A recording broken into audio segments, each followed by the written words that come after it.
আসসালামু আলাইকুম রহমতুল্লাহ। সবাইকে আন্তরিক মোবারকবাদ। আজকের হেলথ টিপসে থাকছে প্রসবে ফেনা এবং তার চিকিৎসা এবং তার পরামর্শ। কারো কারো প্রসবে ফেনা বা বুদবুদ হয়, প্রসব করার পরে ফেনা দেখা যায়। যে সমস্ত কারণে প্রসবে ফেনা হয় সে কারণগুলো আমাদের জানা থাকা দরকার।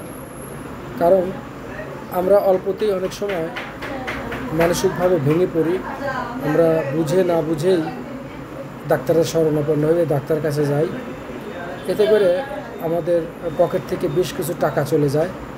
তো স্বাস্থ্যগত কিছু বিষয় যদি আমাদের জানা থাকে তাহলে কিন্তু আমরা সচেতনতার সাথে আমাদের জীবনযাত্রাকে পরিচালিত করতে পারব। তো যে সমস্ত কারণে প্রসবে ফেনা দেখা যেতে পারে তার মধ্যে একটি হচ্ছে লম্বা সময় যদি কেউ প্রসব আটকে রাখে এবং এরপরে যদি কেউ প্রসব করে তাহলে কিন্তু তার প্রসবে ফেনা হওয়াটা স্বাভাবিক। কারণ দীর্ঘ সময়ে প্রসব আটকে রাখার পরে প্রসব করলে প্রসবের গতি বেশি থাকে, যার কারণে প্রসব যেখানে নির্গত হয় সেখানে কিন্তু ফেনা বা বুদবুদ দেখা যায়।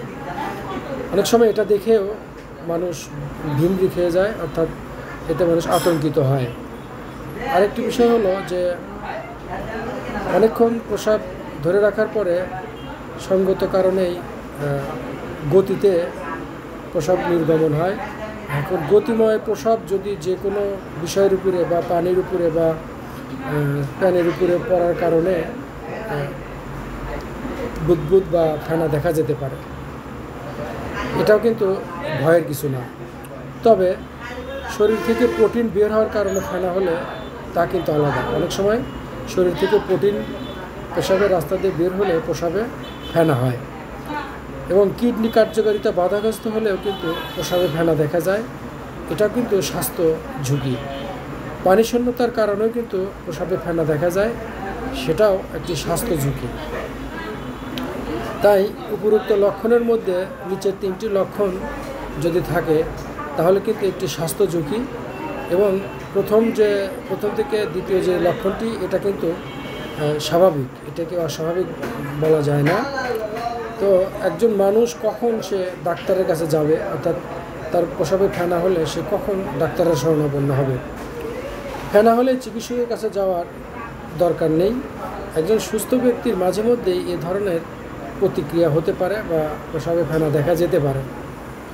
যদি প্রসবে অনেক বেশি ফেনা এবং দীর্ঘদিন যাবৎ এ ধরনের সিমটম থাকে তাহলে বেশ কিছু স্বাস্থ্য প্রক্রিয়া দেখে নেওয়া যেতে পারে, যেমন উচ্চ রক্তচাপ, ডায়াবেটিক্স এবং অন্তঃসত্ত্বা নারীদের ক্ষেত্রে প্রসবে ফেনা। সেই সাথে কিডনি রোগের ক্ষেত্রে যদি প্রসবে ফেনা থাকে তাহলে এক্ষেত্রে অবহেলা করা মোটেই ঠিক হবে না। এক্ষেত্রে একজন চিকিৎসকের শরণাপন্ন হয়ে সাইন সিমটম বর্ণনা করে চিকিৎসা নেওয়াই ভালো। তবে এক্ষেত্রে হোমিওপ্যাথিতে বেশ কিছু ওষুধ আছে বা চিকিৎসা আছে যেগুলো স্থায়ী সমাধানের পথে চালিত করে। ভালো কোনো হোমিওপ্যাথিস্টের সাথে যোগাযোগ করে ওষুধ সেবন করলে স্থায়ীভাবে আরোগ্য হতে পারে। তো আতঙ্কিত না হয়ে আগে জানতে হবে যে কী কারণে এমন হচ্ছে, তারপরে ডাক্তারের কাছে যাওয়াই ভালো। সবাইকে আন্তরিক শুভেচ্ছা অভিনন্দন। আসসালামু আলাইকুম।